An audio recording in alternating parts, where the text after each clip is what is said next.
Hello, magandang araw po sa inyong lahat mga kakabsat, kagayan, kakabagyan. Welcome back po dito sa aking YouTube channel, Benjichel Vizquera Vlog. Our video for today po ay mag-unboxing po tayo ng parcel ng mga anak ko sa Ilocos Norte.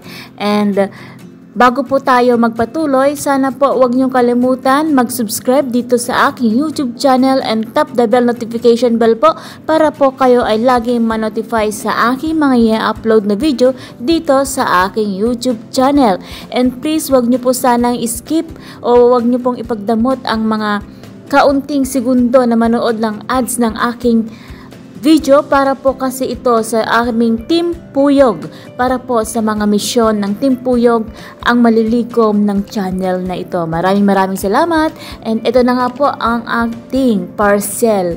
Ang laman po ng ating parcel ay isa o dalawa po to na cellphone para po sa dalawa kong anak. Kasi hindi po kailangan, ay hindi naman po dapat hindi pwede na isa lang po ang cellphone na bibilihin natin. Dapat kung meron yung isa, meron din po yung isa.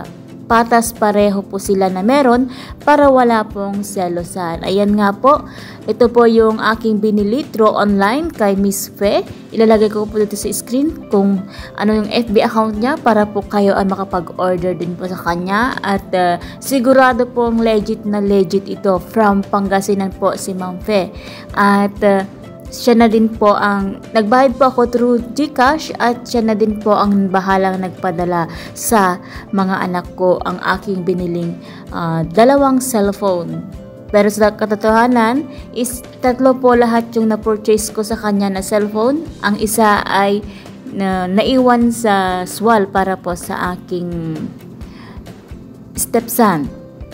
Para sa binata naman namin doon sa SWAL yung isa na binili ko. So, ayan po. Legit na legit po si Ma'am Fe ng Japan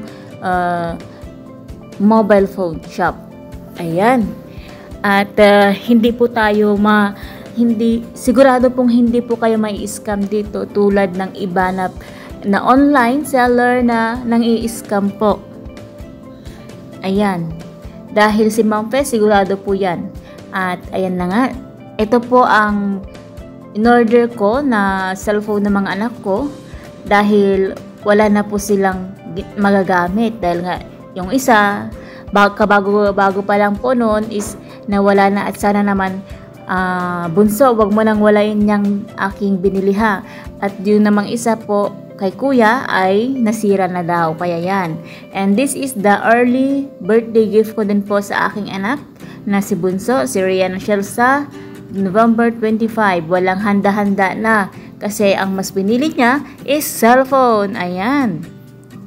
Sana napasaya ko kayo mga anak, at sana ingatan nyo yung mga cellphone nyo ngayon dahil magagamit nyo yan sa inyong mga pang-araw-araw, lalo na sa mga school days nyo, sa mga school assignment nyo. And salamat din sa mga tumulong sa aking mga anak na nag-unboxing. Tita Marnelli at Tita Mirna nila. Kaya maraming salamat.